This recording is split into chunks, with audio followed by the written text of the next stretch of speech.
The good old EVA 8. Just the way I remembered it. Actually, not the way I remembered it. I'm more remembering the Titanfall version versus the Apex version. Because the Apex version, yeah, it's useful. Yeah, it's fun. There's some cool skins for it. But the Titanfall 2 EVA 8 is an absolute blast to use. The last 2 weeks, I've been really digging into a lot of different weapons that I didn't use very much in my first few years of Titanfall 2. And you know what? It's really quite refreshing. It feels like just about every setup has some merit and some use in Titanfall 2. Obviously, there's some total meme guns and meme setups, but even then, it's pretty cool to push yourself to try something new and to force yourself to adapt a different playstyle than what you're used to.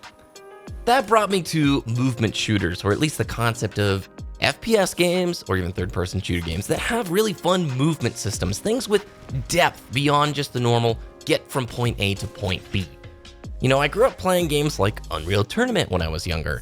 I loved just how fast-paced that whole thing felt. And ever since then, I've been pretty hooked on that style of arena FPS. Games that have an entire, what would you call it, like minigame or subgame or metagame, all about the movement mechanics. I think that helps enrich the amount of fun a player can have in an FPS.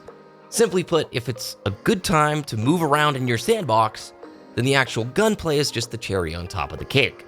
I mean, most of the time, not all the time.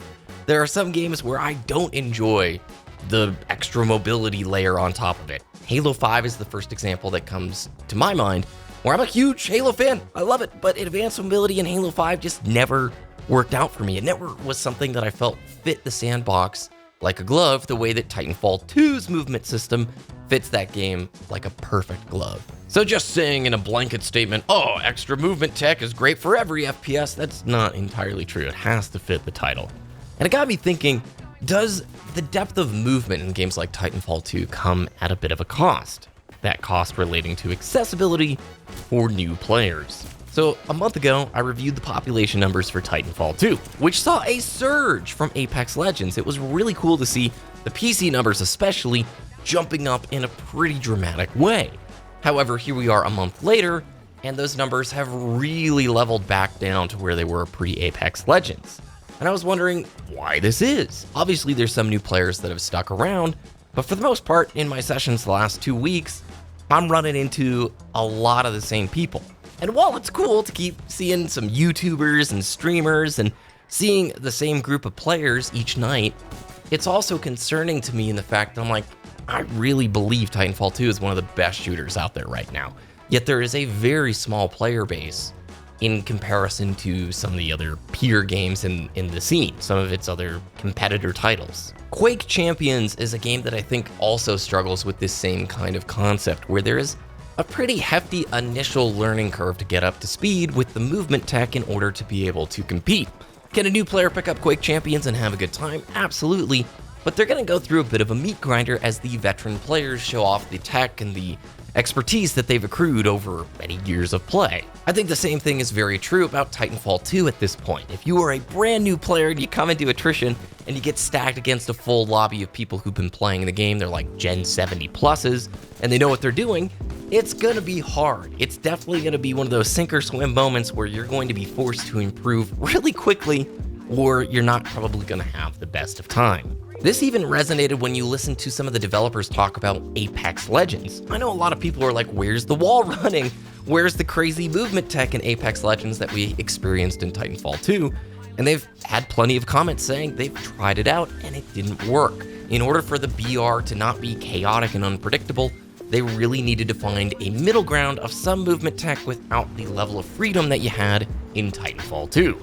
And as cool as it would be to have wall running and all that stuff in Apex Legends, trust me, I think that would be sweet, I think they found a good middle point that allows new players to come in and experience this kind of sandbox without having to, I don't know, get hit on the head immediately with players who rock and roll at the movement tech.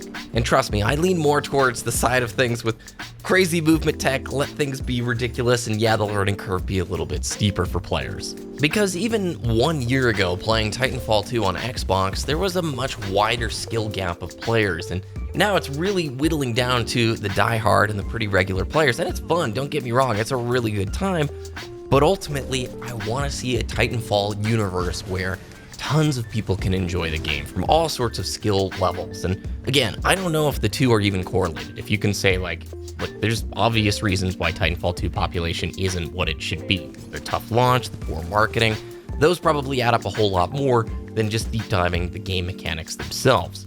But when we look ahead at whatever the next premium Titanfall thing must be, you know Respawn is asking similar questions around the office. How can we bring in a new group of players while still appeasing the old school veterans? And that is a hard thing to do as a Halo fan and a Halo player over the last, over a decade. This is a question at the center of the Halo universe all the time, is how do we balance the expectations of old players while trying to bring in new players? And it is not easy to do.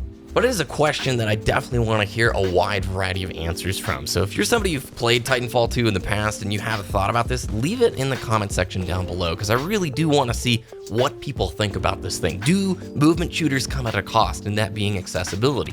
You know, this is the same question a lot of brands and companies are continually dealing with, is how do we keep our old customer base or old fans of this while still bringing in a new demographic, a brand new set of fresh people into the universe.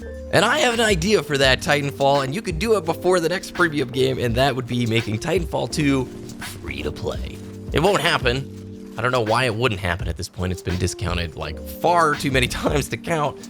But man, it would be nice to see this thing come to Game Pass. I guess it's with the Origin Access thing, so they probably wouldn't negotiate rights for that. But at this point, come on, guys. Make this game free to play. Give it one last population boost before we move into whatever the next era for Titanfall is. I do know that this game, for over 2 years, has supplied me with some of the most FPS fun that I have had in a long, long time.